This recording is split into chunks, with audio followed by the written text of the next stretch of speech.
Hello my Coco Pops, it's your Coco here today.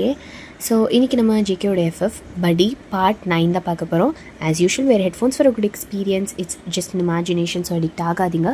Friends and ஆமிக்கே சேனலில் share பண்ணுங்கள். Subscribe பண்ணாதவங்க subscribe பண்ணிவிட்டு பாருங்கள் அண்ட் மறக்காமல் லைக் அண்ட் கமெண்ட். ஸோ அது எனக்கு கொஞ்சம் மோட்டிவேஷனலாக இருக்கும். சரி வாங்கடா நம்ம டைரெக்டாக ஸ்டோரிக்குள்ளே போகலாம். இப்போது நீங்கள் நேஹாவை பார்த்து ஜேக் டெய்லியும் மெசேஜ் பண்ணுவாரா? என்கிட்ட ஒரு வாட்டி கூட சொல்லலை. அது சொல்லக்கூடாதுன்னா இல்லை வயன். இது இது இவ்வளோ பெரிய விஷயம் ஆகும்னு எனக்கு தெரியாது. He's serious. நான் திருப்பியும் சொல்கிறேன், அவர் தான் உன் லைஃப்க்கு கரெக்டுன்னு எனக்கு தோணுது. வயன் என்ன பேசுகிற நீ? நான் ஜேக் கூட போனால் மட்டும் என்னை இவங்க ஹாப்பியாக வாழ விட்டுருவாங்களா? தேடி வந்து கொள்ளுவாங்க. இவங்க மண்டைக்குள்ளே ஒன்று இருக்குல்ல, அதெல்லாம் நம்மளால் என்றைக்குமே அழிக்க முடியாது. நேஹா, பிடிச்சவங்க கூட எவ்வளோ போராட்டத்தை வேணால் ஃபேஸ் பண்ண முடியும்டி. இந்த நரகத்துக்குள்ளே நீ எத்தனை நாள் வாழ போகிற? எனக்கு பயமாக இருக்கு வயன். நான் இங்கேருந்து போனேன், அம்மாவை ஏதாவது பண்ணிட்டாங்கன்னா என்னால் அந்த கில்ட்டோட வாழ்க்கை ஃபுல்லாக வாழ முடியாதுடி. அம்மாவையும் கூட்டிகிட்டு போயிடு. என்னடி சொல்லு? ஆக்சுவலாக உங்கள் அப்பா உங்கள் அம்மாவை இது வரைக்கும் கை நீட்டி இருக்காரா? உங்கள் அப்பாவுக்கு அவங்க அம்மானா உயிர். ஆனால் அவருக்கு அதை எக்ஸ்ப்ரெஸ் பண்ண தெரியல. உன் மேலே இருக்க கோவத்தை உங்கள் அம்மா மேலே காமிக்கிறாரு, அவ்வளோதான். நீ போனாலும் உங்கள் அம்மாவுக்கு இங்கே எதுவும் ஆகாது. அதுக்கு நான் கேரண்டி. நீ கிளம்பு. ஜேக்குக்கு ஒரு கால் பண்ண, அவன் அடுத்த நிமிஷம் இந்த வாசலில் வந்து நிற்பான். அவனை காலம் ஃபுல்லாக அவனை பத்திரமா ஒரு ஜெம் மாதிரி பார்த்துப்பான். நீ போயிடு நேஹா. என்னன்னா அம்மா, இதை பாருடி, அவங்களோட லைஃப் முடிஞ்சிருச்சு. அவங்க எக்ஸ்பெக்ட் பண்ணுறதுலாம் உன்னோட ஹாப்பினஸ் மட்டும்தான். நான் இது வரைக்கும் நீ பியூராக உண்மையாகவே ஸ்மைல் பண்ணி பார்த்ததே இல்லை நேஹா. நீ சிரிப்பை என் கூட இருக்கும்போது. ஆனால் அதில் சின்ன ஒரு பெயின் ஒரு ஓரத்தில் எப்பயுமே இருக்கும். எனக்கு என் நேஹா மனசு திறந்து அவ்வளோ அழகாக ஸ்மைல் பண்ணணுன்னு ரொம்ப ஆசையாக இருக்குடி. உனக்காக ஜேக் அங்கே வெயிட் பண்ணுறான். சத்தியமாக சொல்கிறேன், அவன் தான் உனக்கு கரெக்ட். அவன் நல்லா பார்த்து பண்ணி. இப்போது என்ன பண்ண போகிற? ஜேக்கா இல்லை அவங்க அப்பா பேச்சு கேட்டுட்டு அந்த சொட்டை தள்ளினோ மொட்டை தள்ளினோ அவனுக்கு கல்யாணம் பண்ணிக்க புரியும்? எனக்கு தெரியல. நேஹா, இதுதான் லைஃப் கொடுக்குற கடைசி சாய்ஸ் அண்ட் கடைசி ஆப்பர்ச்சுனிட்டி உனக்கு. இந்த பக்கம் பார்த்தா ஜேக் தனியாக போனால் பிரச்சனை வரும் தான். அவங்க அப்பா அவங்க அண்ணன் இந்த ப்ராப்ளம் தான் வரும். ஆனாலும் ஒரு ஹாப்பியான ஒரு நிம்மதியான உனக்கான ஒரு லைஃப் இங்கேயே இருக்கணும்னு நினச்சா ஏதோ ஒரு மாப்பிள்ளை அவனும் உன்னை எப்படி ட்ரீட் பண்ணுவான்னு தெரியாது. உங்கள் அப்பா மாதிரி இருந்தால் எல்லாம் ஊற்றிக்கும். அவன் லைஃபே ஏதோ ஒரு கூட்டுக்குள்ளே வாழ்கிற மாதிரி கடைசி வரைக்கும் அடைஞ்சி கிடக்க வேண்டியதான் லைஃப் ஃபுல்லாக. The choice and decision is yours. கடைசி சான்ஸ் நேஹா, ப்ளீஸ் இப்போவாது யோசி. இதை பாரு, நான் இதை சொல்வேன் நான் எக்ஸ்பெக்ட் பண்ணவே இல்லை. ஆனால் என் ஃப்ரெண்ட் ஹாப்பியாக இருக்கிறது தான் எனக்கு முக்கியம். உனக்கு ஏதாவது ப்ராப்ளம் வந்துருச்சுன்னா நான் ரெடி பண்ணுவேன். அதெல்லாம் பார்த்துக்கலாண்டி. உங்கள் அண்ணனும் உங்கள் அப்பாவும் பெரிய கொம்பா, அதெல்லாம் நான் 1000 வழியில் பார்த்துப்பேன். அவங்களாம் எனக்கு ஜுஜுபி மாட்டர்றி. நீ தான் என்னமோ பெருசாக பில்டப் கொடுக்குற. அவங்கள பற்றி உனக்கு தெரியலடி. பார்த்துக்கலாம் விட. நீ கண்டு பாரு. இப்போ நீ அவங்கள பார்க்குறா, என் மேலே சத்தியமாக சொல்லு. நேஹாவோட கையெடுத்து உங்கள் தலையில் வச்சுட்டு கேட்குறீங்க, உனக்கு ஜேக்கு பிடிக்குமா பிடிக்காதா? பிடிக்கும். பிடிக்கும். இத்தனை நாள் கேட்கும்போது பிடிக்காதுன்னு பிடிக்கும். அவன் உன்னை சுற்றி சுற்றி வரும்போது நீ அதை என்ஜாய் பண்ணல? என்ஜாய் பண்ண. லைஃப் முழுக்க ஜேக் கூட வாழ உனக்கு விருப்பமா? அவன் கூட மட்டும்தான் வாழணும்னு தோணுது. அவ்வளோதான். கால் பண்ணு ஜேக்குக்கு. ஒரு கால் ரீ. இதுக்காக தான் அவன் இத்தனை வருஷம் வெயிட் பண்ணிட்டுருக்கான். பண்ணு அப்படின்னு சொல்லிவிட்டு நீங்கள் உங்கள் ஃபோனை கொடுக்குறீங்க. நேஹாவும் வாங்கி ஜேக்குக்கு கால் பண்ணுறான். என்னடி வாழு, என்ன பண்ணுற? அதிசயமாக இருக்குது, கால்லாம் பண்ணியிருக்க. ஜேக், நேஹா என்னை வந்து கூட்டிட்டு போடுறியா? என்ன சொல்கிற? என்னாச்சு? என்னை வந்து கூட்டிட்டு போறியா? உன் கூட உடனே வரேன் அப்படின்னு சொல்லிட்டு ஃபோனை வச்சுட்டு அவன் வண்டி எடுக்கிறான். அவ்வளோதான், பேக் பண்ணு, இப்போவே கிளம்பலாம். உன் அப்பாவும் அண்ணனும் வீட்டில் இல்லாத டைமில் கிளம்பலாம், சீக்கிரம் அப்படின்னு சொல்லிட்டு நீங்களும் அவளுக்கு பேக் பண்ணலாம் ஹெல்ப் பண்ணிகிட்ருக்கீங்க. அப்போது கரெக்டாக ஜேக் திருப்பி கால் பண்ணுறான். சொல்கிறாண்ணா லொக்கேஷன் அனுப்புடி. அப்படின்னு சொல்லிட்டு நீங்களும் லொக்கேஷன் அனுப்புகிறீங்க. பேக் பண்ணி ரெடி ஆயாச்சு. ஜேக்கும் வந்துட்டான். வேகமாக உள்ளே வரான் வீட்டுக்குள்ளே. நேஹா அப்போது ஹாலில் நேஹாவோட அம்மாவும் உங்களோட அம்மாவும் உட்காந்துருக்காங்க. நேஹா 2 பேரும் கன்ஃபியூஸ்டாக பார்த்துட்ருக்காங்க. இப்போ நேஹா அங்கேருந்து வெளியே வரா. ஜேக் வேகமாக போய் நேஹாவை ஹக் பண்ணிக்கிறான். நேஹாவும் பயங்கரமாக அழறா. பார்க்கலாம். என்னடி அப்படின்ற மாதிரி உங்கள் அம்மா கேட்க நீங்களும் சொல்கிறேன் அப்படின்ற மாதிரி கண்ணை மட்டும் அசைக்கிறீங்க. இப்போ நேஹோட அம்மா, என்னடி பண்ணுற? அம்மா நீ கேட்டல யார் எது லவ் பண்ணுறியான்னு. இவர் லவ் பண்ண, இவர் கல்யாணம் பண்ணிக்கலான்னு நினைக்கிறேன். நேஹாவோட அம்மாவுக்கு கொஞ்சம் ரிலீஃபாகவும் ஃபீல் ஆகுது, அதே டைம் பயமாகவும் இருக்குது. பிகாஸ் அவங்க அப்பா அண்ணா என்ன பண்ணுவாங்கன்னே தெரியாது. நேஹாவோட அம்மா, சந்தோஷமாக இருந்தால் சரிதான், என் பொண்ணு நல்லா பார்த்துக்கோப்பா, நீயும் அவளை கஷ்டப்படுத்திடாத. படுத்த மாட்டேம்மா, அவளை என் குழந்தை மாதிரி பார்த்துக்கிறேன் அப்படின்னு சொல்லிட்டு நேயோட கையை பிடிக்கிறான். நேயோட ட்ராலியை வாங்கி அங்கேயே வச்சுட்டு, இந்த வீட்டிலேருந்து எதுவுமே வேண்டாம், நீ மட்டும் போதும், நான் ஒன்று பார்த்துக்கிறேன் அப்படின்னு சொல்லிட்டு நேஹாவை அவள் கையை பிடிச்சி எடுத்துகிட்டு போகிறான். அப்போ நீங்கள் ப்ரோ வெயிட், என்னது ஃபைல் இது இருக்கு? யோ, கல்யாணம் பண்ணணுன்னாலும் அவளோட டீட்டெயில்ஸ் வேணும். ஐ மீன் அவளோட ஐடி ப்ரூஃப் வேணும். எல்லாத்தையும் வச்சுட்டு போனால் இதெல்லாம் திருப்பி தர முடியாது. ஐ மீன் இவங்க தரமாட்டாங்க, எடுத்துகிட்டு போ அப்படின்னு சொல்லிட்டு நீங்களும் அவன் கையில் கொடுத்தோன்னே அதை வாங்கிட்டு அவனை கிளம்பிடுறான். இப்போ நீங்களும், அம்மா நீங்கள் எங்கள் வீட்டுக்கு வந்துடுங்க. எதுக்குமா? இல்லைம்மா, இப்போது வீட்டுக்கு வந்து பார்த்தாங்கன்னா ப்ராப்ளம் ஆகல, நான் பார்த்துக்கிறேன், உங்களுக்கு எதுக்கு சிரமம்? அம்மா பிரச்சனை இல்லை, இப்போது நேஹாவோட அப்பா எப்படி ரியாக்ட் பண்ணுவார், என்ன நடக்கும்லாம் எனக்கு தெரியாது. ஆனால் ஏதோ மோசமாக நடக்கும் தான் எனக்கு தெரியும். உங்களை அவர் ஹர்ட் பண்ணிட்டார்னா அந்த மனுஷனுக்கு அவ்வளோ தைரியம்லாம் இல்லை. வெளியே தான் காய்ச்சி பூச்சின்னு கத்துவாரே தவிர்த்து என் மேலே கையெல்லாம் வைக்க மாட்டார். நீங்கள் போங்க, நான் பார்த்துக்கிறேன். அம்மா நான் பார்த்துக்கிறேம்மா, நீ அப்படி இருக்கான்னு மட்டும் எனக்கு சொல்லுங்க. சரிம்மா, அழாதீங்க, ஒன்றும் இல்லை.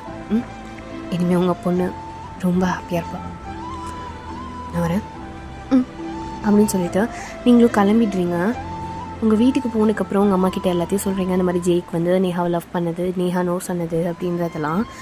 அப்போது உங்கள் அம்மா, ஏண்டி நீ பாட்டுக்கு அமுச்சு வச்சுட்ட, இப்போது அந்த பையனையும் நேஹாவையும் ஏதாவது அவங்க அப்பா அம்மா பண்ணிட்டாங்கன்னா, ஐ மீன் அவங்க அப்பாவும் அண்ணனும், அம்மா அவனுக்குலாம் ஒன்றும் பண்ண முடியாது. அவங்க சொசைட்டிக்குள்ளே தான் அவங்க பெரிய ஆள். மற்றபடி ஜேக் என்ன பண்ணுறான், எப்படி இருக்கான், அவன் யார், இதெல்லாம் நேஹா கூட இன்ன வரைக்கும் தெரியாது. யாரடி அவன்? டாப் மோஸ்ட் பிஸ்னஸ் கம்பெனிஸ்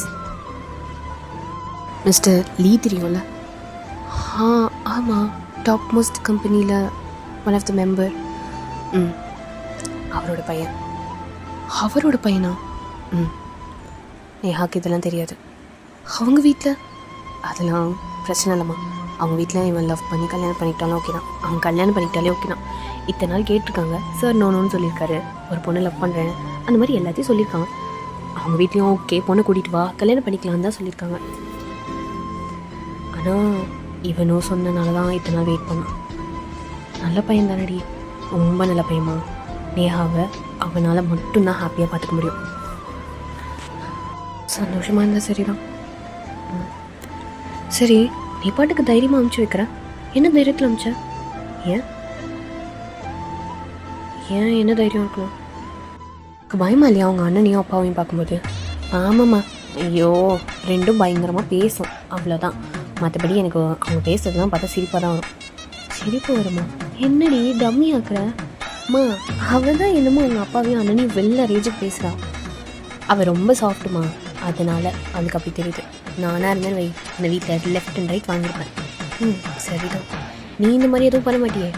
ஏம்மா, இதுக்கெல்லாம் எனக்கு தெம்பு பத்தாது. அப்பா கிட்டலாம் நான் இப்படின்னா இப்போ யாரும் சொன்னாங்க நான்லாம் இருந்தால் லெஃப்ட் அண்ட் ரைட் வாங்கியிருப்பேன். நானும் அப்போ கூட சண்டை போடுவேன். நான் எல்லாத்துக்கும் அமைதியாக இருக்க மாட்டேன். ஆனால் இது பண்ணுற அளவுக்குலாம் எனக்கு தைரியம் இல்லை. சரிதான். உங்கள் அப்பா கிட்ட சொன்னேன், ஏம்மா சொல்லிடாத. ஏய், இந்த ப்ராப்ளமே சொல்லி சொன்னால் புரிஞ்சு பாருடி அப்படின்ற. சரி வா சொல்லலாம் அப்படின்னு சொல்லிட்டு நீங்களும் போய் உங்கள் அப்பா கிட்டே சொல்கிறீங்க. எந்த தைரியத்தில் நீ போய் அமுச்சு வச்ச வயன்? அப்பா, அவள் கஷ்டப்படுறா. நாளைக்கு எவனும் ஒருத்தன் கல்யாணம் பண்ணி அவனும் இவ்வளோ கொடுமைப்படுத்தினானா கூட இருக்கவங்க கஷ்டப்படுறதை என்னால் பார்க்க முடியாதுப்பா. உனக்கு ஏதாவது ப்ராப்ளம் வந்ததுன்னா நீ என்ன பண்ணுவ? அவள் ஃப்ரெண்டை பற்றி யோசிச்சா ஓகே, அவளுக்கும் ப்ராப்ளம், இப்போ உனக்கும் ப்ராப்ளம் வரும்ல. அவளோட ப்ராப்ளமை ஜேக் பார்த்துப்பான். சரி, உனக்கு ப்ராப்ளம் வந்தால் யார் பார்த்துப்பா? அப்பா, இதை பாருமா, நீ பண்ணது தப்பு. என்னதான் இருந்தாலும் அவங்க அப்பா கிட்ட பேசி ஓகே சொல்லிருக்கோம். அப்போ புரிஞ்சுக்கிற ஆள் இல்லை பாரு. ஏங்க, அவர் நேஹாவே அந்த வீட்டுக்கு பிறந்தது ஏதோ சாபக்கேடுன்னு நினைக்கிறாரு. அப்புறம் எப்படி அவர்கிட்ட புரிய வைக்க முடியும்? அவர் எங்கேயாவது பிடிச்சி தள்ளி விடலான்னு தான் பார்த்துருக்காரு. இப்போது உங்கள் அப்பாவும் கொஞ்சம் நேரம் அமைதியாக இருக்காங்க. நீ சொல்கிறது புரியுதுதாம்மா. எனக்கு நீ உன் ஃப்ரெண்டும் மேலே வச்சுருக்க பாசம் கன்சர்ன் எல்லாம் புரியுது. சந்தோஷம்தான், அந்த பொண்ணு சந்தோஷமாக இருந்தால். எனக்கும் நேஹா சின்ன வயசுலேருந்து தெரியும்ல. ஆனால் உனக்கு எதுவும் ஆகிடக்கூடாதுன்னு ஒரு பயம்தான். அதெல்லாம் ஒன்றும் ஆகாதுப்பா, பார்த்துக்கலாம். அதான் நீங்கள் இருக்கீங்களே. சரி, நான் போகிறேன் அப்படின்னு சொல்லிட்டு உங்கள் அப்பாவும் கிளம்பியிருப்பாங்க வேலைக்கு. நீங்களும் எப்பாடி அப்படின்ற மாதிரி இப்போ தான் உட்காந்துருப்பீங்க. காலேருந்து எவ்வளோ வேலை அப்படின்ற மாதிரி உட்காந்துருப்பீங்க. அப்போ ஜீக் கிட்டேருந்து உங்களுக்கு மெசேஜ் வருது. நீங்களும் என்ன அப்படின்ற மாதிரி பார்க்குறீங்க. கால் மீ அப்படின்னு போட்டிருக்கு. நீங்கள் அட்டன் பண்ணி சொல்கிறானா என்ன எல்லாம் ஓகேவா? பையன், ஹே சொல்லு, என்னாச்சு? இப்போ ஓகேவா? நீ இங்கே வரியா? நானா? நான் எதுக்குடி அங்கே? எனக்கு ஒரு மாதிரி இருக்குடி. சரி, நான் வரேன். நீங்களும் உங்கள் அம்மா கிட்டே சொல்லிவிட்டு கிளம்புறீங்க. உங்கள் ஸ்கூட்டர் சாவி எடுத்துகிட்டு உங்கள் அப்பா கிட்டே கால் பண்ணி இன்ஃபார்ம் பண்ணிவிட்டு கிளம்புறீங்க. இப்போது ஜீக்கோட வீட்டுக்கு தான் போகிறீங்க. ஜீக் தனியாக ஒரு கெஸ்ட் ஹவுஸில் தான் ஸ்டே பண்ணிகிட்ருக்கான். அவனோட தனியாக ஒரு கெஸ்ட் ஹவுஸ் இருக்குது, அங்கே தான் ஸ்டே பண்ணுவான். அங்கேருந்து அவன் ஒர்க்கும் பண்ணுறான். நீங்களும் கெஸ்ட் ஹவுஸ்குள்ளே என்ட்ரு ஆகுறீங்க. அப்போது நேஹா ஹாலில் உட்காந்துருக்கா. ஜீக் வந்து உள்ளேருந்து ஏதோ கிச்சனுக்குள்ளேருந்து ஏதோ ஒர்க் பண்ணுற மாதிரி சவுண்ட் மட்டும் கேட்குது. நீங்களும் நேஹா கிட்டே போயிட்டு பக்கத்தில் உட்காந்துட்டு, என்னடி என்னாச்சு? ஏதோ ஒரு தைரியத்தில் வந்துட்டேன், என்கிட்ட நான் பேசினதே இல்லையே. என்னடி சொன்னனே, கையை பிடிச்சிட்டு வேகமாக கிளம்பி வந்தேன், இப்போ என்ன பேசினதே இல்லைன்ற? ஆமாம், அவன் பேச வந்தால் நான் பேசினதே இல்லை. அதான் இப்போ வந்ததுலேருந்து எதுவும் பேசலையா? வந்து உட்கார வச்சான். அப்புறம் ஃப்ரெஷ்அப் ஆக ரூம் அங்கே இருக்குன்னு சொன்னான். ஃப்ரெஷ்அப் ஆகிட்டு வந்து குக் பண்ணிகிட்ருக்கான். நீ எதுவுமே போய் பேசலையா? அவனும் எதுவும் ஒன்று கேட்கலையா? சரி உட்கார். போகாதடி, ஒரே நிமிஷம் இரு வரேன் அப்படின்னு சொல்லிவிட்டு நீங்களும் அங்கேருந்து எழுந்து கிச்சனுக்குள்ளே வரீங்க. ஏய், நீ எப்போ வந்த? அட பைத்தியக்காரா, என்னடா பண்ணுறீங்க? குக் பண்ணுறேன். அவள் பசிக்கும்ல, பாவம் காலிலேருந்து அழுதுருக்கா போல. அவன் ஒரு சிரிப்போட அவன் வந்து குக் பண்ணிகிட்ருக்கான். ரொம்ப சந்தோஷம்தான் போலையே. ரொம்ப சந்தோஷம்டி. இத்தனை நாளாக இவளுக்காக தான் வெயிட் பண்ணேன். ஃபோன் பண்ணி கிளம்பி வான்னு சொல்லும்போது எனக்கு எவ்வளோ ஹாப்பினஸ் தெரியுமா. ஆனால் அழுது தான் கஷ்டமாக இருக்குது. நீ அண்ணா இனிமே ஹாப்பியாக வாழணும். என் ஃப்ரெண்டு ஒழுங்காக பார்த்துக்கலான்னு வச்சுக்கோ, தலைகையில் தொங்க விட்டுருவாங்க. என் பொண்ணுட்டு நல்லா தான் பார்த்துப்பேன். அது சரி, நீ இவ்வளோ பேசுகிறல்ல, அவளை தனியாக உட்கார வச்சுட்டு வந்திருக்கேன். அவளுக்கு ஒரு மாதிரி இருக்காது? அது அவள் என் ஃபேஸை கூட பார்க்க மாட்டா. சரி, கொஞ்சம் டைம் வேணும் தான் தனியாக விட்டு வந்தேன்.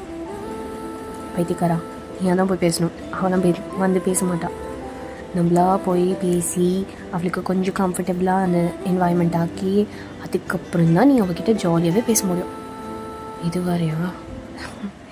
வேறையாவா இல்லாடி அவள் சைலண்ட்டுன்னு தெரியும், பேச மாட்டான்னு தெரியும். கொஞ்சம் இல்லை, ரொம்பவே கஷ்டம் அவளை டாக்கெட்டு பார்க்குறது. நான் எவ்வளோ கஷ்டப்பட்டிருக்கேன்னு எனக்கு தான் தெரியும். ஸ்கூல் டைமில் பேசவே மாட்டேன் தெரியுமா, எவ்வளோ நாள் கெஞ்சிருக்கேன் தெரியுமா. நீயா எனக்கு ஏதாவது ஒரு ஃப்ரெண்ட் அவங்கள தான் பேசினா நானும் பேசுவேன், அவ்வளோதான். மற்றபடி நானெல்லாம் போய் பேச மாட்டேன். ஆனால் இந்த பொண்ணுக்கிட்ட நான் பேச ட்ரை பண்ணி ஒரு மாதமாக டெய்லியும் போயிட்டு லஞ்ச் பிரேக் அப்போது இவ கூட உட்காந்து எதையாவது நான் பாட்டுக்கு பேசுவேன். இவள் ஏதோ செவத்துக்கிட்ட நான் பேசிகிட்டு இருக்க மாதிரி அவள் பாட்டுக்கு உட்காந்துருப்பாள். ஸோ அவன் பாடு கொஞ்சம் கஷ்டம்தான். மாற்றிடுவேண்டி. சரி, நீ போய் அவகிட்ட பேசு, கொஞ்சம் கம்ஃபர்டிங்காக பேசு. உன்னோட இந்த கட்ட குரல் வச்சு நீ பேசினேன்னு வச்சுக்கோ, அவள் பயந்துருவா. அவ்வளோ டீப்பாக இருக்கு. சரி, கொஞ்சம் சாஃப்டாக, கொஞ்சம் மைல்டாக, கொஞ்சம் ஒரு லோ டோன்லேயே பேசு, சரியா? நேஹாக்கு இதெல்லாம் பிடிக்குமா? பிடிக்கும், சாப்பிடுவா. அவள் எது கொடுத்தாலும் சாப்பிடுவா. சூப்பராக குக் பண்ணுவாள். அப்படியா? கிச்சன் அவளுக்கு ரொம்ப பிடிக்கும். ஸோ கிச்சனுக்குள்ளே அவளை அடிக்கடி விடு. விட்டுட்டு சும்மா அப்படி நீ போய் வெளியே உட்காந்துடாத. ஹெல்ப் பண்ணவா, இது பண்ணவா, அது பண்ணுவான்னு எதாவது கேட்கணும், புரியுதா? சரிடி. பேசு, இந்த மாதிரி தனியாக விட்டு வந்துடாத.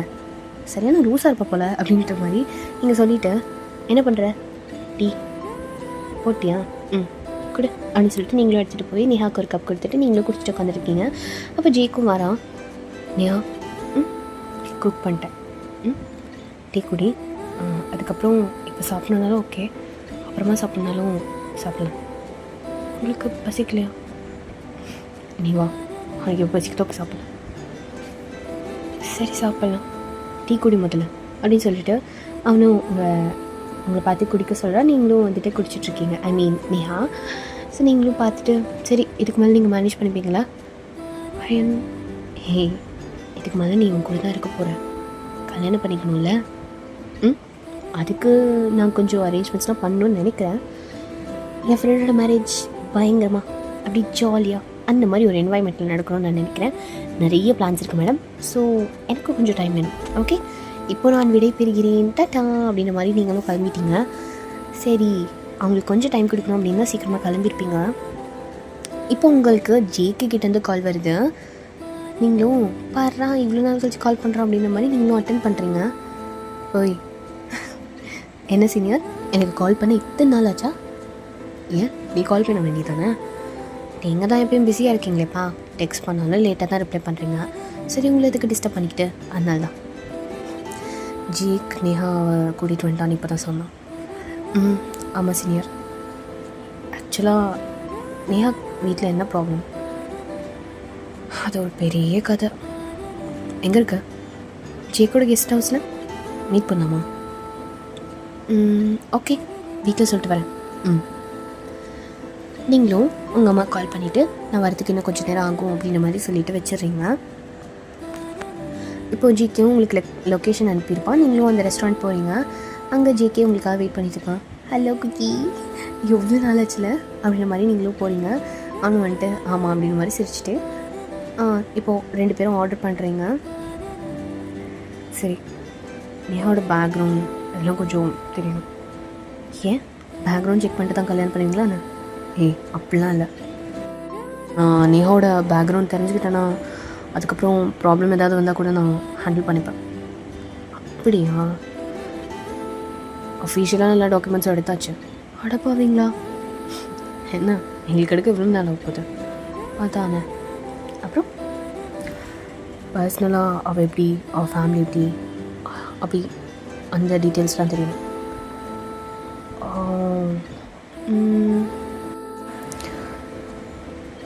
எப்போதுலேருந்து தெரியணும்? நீ எப்போதுலேருந்து அவள் கூட ஃப்ரெண்டாக இருக்க? ஸ்கூல் டைம்லேருந்து? அப்போதுலேருந்தே சொல்லு. சரி, நான் ஒரு 10th ஸ்டாண்டர்ட் இருக்கும்போது தான் அவள் நியூ அட்மிஷன் போட்டு இங்கே வந்தாள். அதுக்கு முன்னாடி எங்கே இருந்தான்னு கூட எனக்கு தெரியாது. அவகிட்ட கேட்டால் அதை பற்றி எதுவும் பேச மாட்டா பெருசாக. பாட்டி வீட்டில் இருந்திருக்கேன் அப்படின்னு மட்டும் சொல்லியிருக்கா. ஓகே. அவள் ரொம்ப காம் இப்போ இருக்க மாதிரி தான். அப்பயும் ரொம்ப சைலண்ட், ரொம்ப எப்படி சொல்கிறது, எப்பயுமே ரொம்ப சேடாகவே இருப்பாள். அதனால தான் நான் போய் பேச ஆரம்பித்தேன் நேஹா கூட. டே பை டே ஸ்கிப் ஆகும்போது அவளுக்கு என் கூட கம்ஃபர்டபுள் ஆனதுக்கப்புறம் அவன் கூட பேச ஆரம்பிச்சிட்டா. அண்ட் இவள் வீட்டில் எப்படி அப்படின்றதுலாம் எனக்கும் பெருசாக தெரியாமல் தான் இருந்தது. அன்டில் 12th வரும்போது தான் அவள் என்கிட்ட ஓப்பன் அப்பி ஆனான். அவள் ஃபேமிலி பற்றி சொன்னான். ஆக்சுவலாக அவங்க அப்பா பையனை தான் எக்ஸ்பெக்ட் பண்ணியிருக்காரு. அவருக்கு 2வதும் பையன்தான் வேணும்னு நினச்சிருக்காரு. ஆனால் பொண்ணாக பிறந்தனால அவருக்கு டிசப்பாயின்மெண்ட். ஹாஸ்பிட்டலில் வந்து பார்க்கக்கூட இல்லையா. நேஹாவோட அம்மாவுக்கு அது ஹாப்பி தான் நேஹா பிறந்தது. அவங்களுக்கு எப்பயுமே ஒரு பொண்ணு வேணும்னு தான் ஆசை. ஆனால் இந்த ஃபேமிலியில் பிறந்தது தான் நேஹாவோட அம்மாவுக்கும் கஷ்டம். அவங்க சின்ன வயசுலேருந்தே நேஹாவை ப்ராப்பராக ட்ரீட் பண்ண மாட்டாங்க.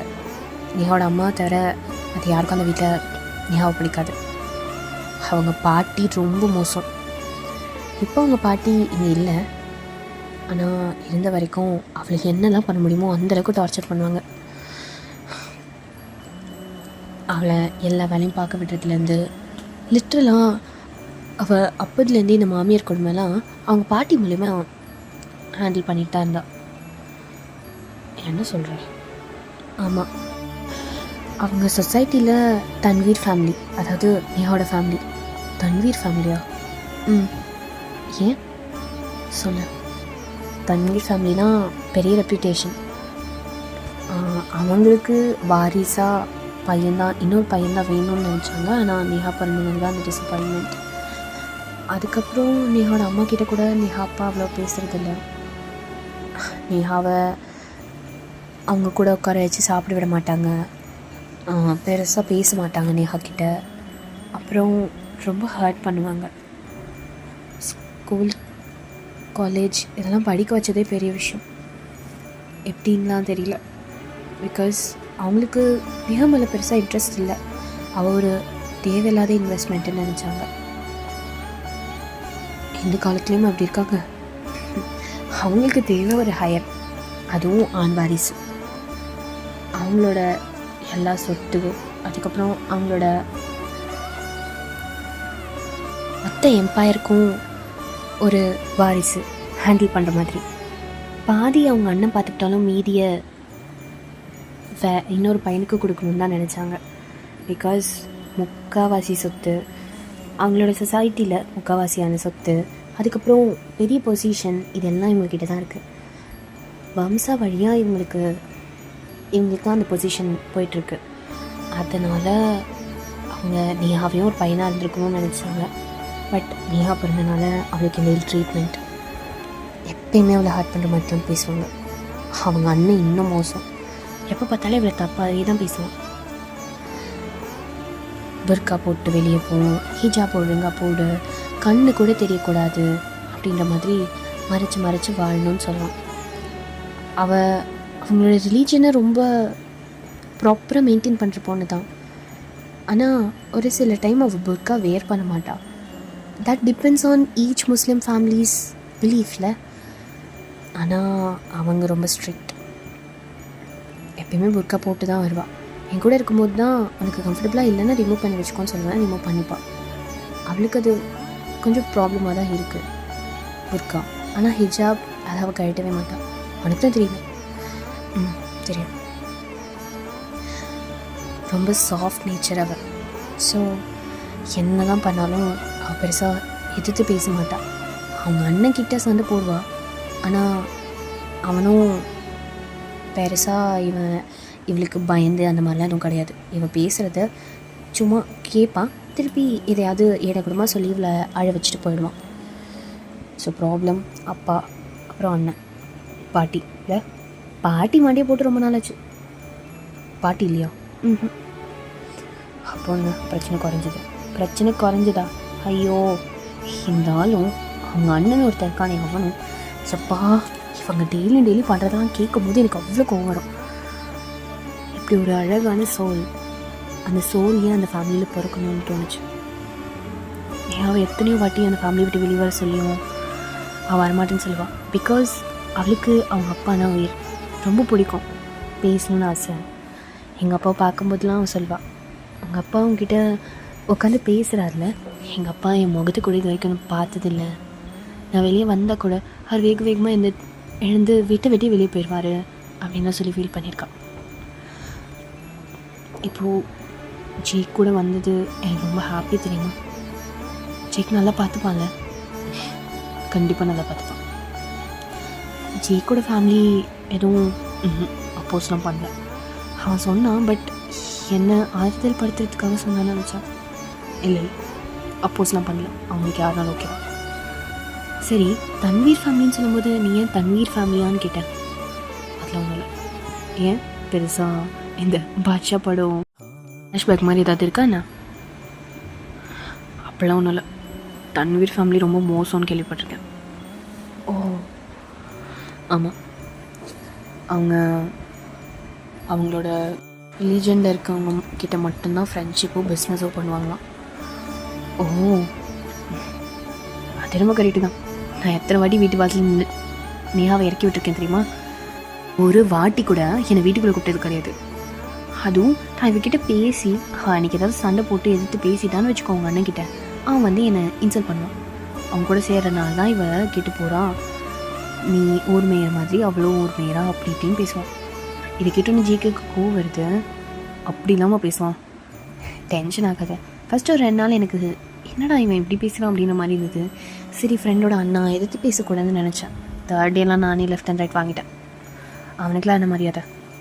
கூட பிறந்த தங்கச்சியே தப்பாக பேசுகிறான். இவெல்லாம் என்ன ஜென்மமோ. இப்படி ஒரு ஃபேமிலியில் அவங்க அம்மாவும் நேஹாவும் மாட்டிட்டாங்க. அவங்க அம்மாவையும் கூட்டிகிட்டு வந்துடலாமா? அவங்க அம்மா வரமாட்டாங்க. ஏன் தெரியல. அவங்க அம்மாவை நானும் கூப்பிட்டு பார்த்தேன், வரல. அவங்க அம்மாவை எதுவும் பண்ண மாட்டாங்களாம். எப்படி சொல்கிற? அவங்க அப்பா என்ன கோவம் வந்தாலும் பொருளை போட்டு உடைப்பாருன்னு தான் சொல்லியிருக்கான். அவங்க அம்மா மேலே இது வரைக்கும் கை வச்சதில்லை. அப்போது அவங்க அம்மா பிடிக்கும் தான் நினைக்கிறேன். அதனால எப்படி என்னன்னு எனக்கு ஒன்றும் புரியல. 2 வாட்டி பார்த்துருக்கேன். பார்த்து ஸ்மைல் பண்ணும்போது கூட முறைச்சிட்டு போகிறான். சரியான கிறுக்குன்னு இருப்பான் போல். சரி, எங்களுக்கு மேரேஜ் பற்றி அதான் நானும் யோசிச்சிட்ருக்கேன். ஜேக்கோட ஃபேமிலி பெருசாக பண்ணணும்னு நினைக்கிறாங்க. பிகாஸ் ஜேக் ஒரே பையன்றதுனால. ஜேக்கோட தம்பி இல்லை, தங்கச்சியா? தம்பின்னு சொல்லியிருக்கான். அவன் தங்கச்சி தம்பின்னு தான் சொல்லுவான். ஓ, ஏன்னா ஒரு டாம்பாய் மாதிரி சுற்றுவான். ஓ அப்படியா? சரி. ஸோ பெருசாக தான் பண்ணுவாங்க. பெருசாக பண்ணால் ப்ராப்ளம் எதுவும் வந்துடாதா? அதான் நானும் இப்போ யோசிக்கிறேன். தன்வீர் ஃபேமிலின்னு சொல்கிறேன். பார்க்கலாம். தன்வீர் ஃபேமிலிக்கு ஜேக்கோட ஃபேமிலியை விட இன்ஃப்ளூயன்ஸ் ஜாஸ்தி என்ன? அப்படிலாம் எதுவும் கிடையாது. பட் ஜேக்கோட ஃபேமிலி ரொம்ப ப்ரெஸ்டீஜ் பார்ப்பாங்க, ரொம்ப ரெப்யூட்டேஷன் பார்ப்பாங்க. ஏதாவது கல்யாணத்தப்போ ப்ராப்ளம் பண்ணாங்கன்னா ஜேக்கோட அப்பாவும் அம்மாவும் ரொம்ப அப்செட் ஆகிடுவாங்க. அப்படி வேறு ஒன்று இருக்குல்ல. உன் ஃபேமிலி எப்படி? அது எதுக்கு இப்போ உனக்கு? ஆமாம், இப்போ எனக்கு டவுட் வருது. நீ இது வரைக்கும் யார் பையன் அப்படிலாம் எதுவும் சொன்னது இல்லையே. எங்கள் அப்பாவோட பையன். வா, என்ன லந்தா? என்னடி? ஆமாம், நீங்கள் எல்லோரும் பார்க்க பணக்கார பசங்க மாதிரி தான் இருக்கீங்க, நான் ஒத்துக்கிறேன். ஆனால் நீ இது வரைக்கும் பேக்ரவுண்ட் பற்றியோ எதுவும் பெருசாக சொன்னதே கிடையாது. ஆமாம், எனக்கு அதை பற்றி பேசலாம் பெருசாக விருப்பம். ஏன்? அப்பா அம்மா உனக்கு பிடிக்காதானே? அப்படிலாம் இல்லை. சரி, அதை பற்றி எதுக்கு பேசிக்கிட்டு, ஜேக்கோட கல்யாணத்தை பற்றி பேசலாமா அப்படின்னு சொல்லிட்டு நீங்களும் ஜேக்குக்கோ நேஹாக்கும் கல்யாணம் பண்ணுறதை பற்றி பேசிகிட்டு இருக்கீங்க. இப்போ அப்படியே கொஞ்சம் நேரம் கழிச்சு நீங்களும் அந்த ரெஸ்டாரண்ட்லேருந்து சாப்பிட்டுட்டு கிளம்பி டாட்டா பை பை சொல்லிவிட்டு வீட்டுக்கு வந்துட்டீங்க. இப்போது நீங்களும் வீட்டுக்கு போயிட்டு ஜேகேவை மீட் பண்ணது, அதுக்கப்புறம் வந்துட்டு ஜேக்கோட ஃபேமிலி, அப்புறம் நேஹாவோட ஃபேமிலி பற்றி நீங்கள் சொன்னது, அந்த மாதிரி நீங்கள் என்னெல்லாம் பண்ணீங்க, என்னெல்லாம் பேசுனீங்கன்றது மாதிரி எல்லாத்தையும் உங்கள் அம்மா கிட்டே ஒப்பிச்சிட்ருக்கீங்க. சரிடா, நம்ம இந்த பாட்டை இங்கேயோட முடிச்சுக்கலாம். Okay, so stay hopping my Coco Pops. Bye. Next பாட்டில் பார்க்கலாம். ஓகே.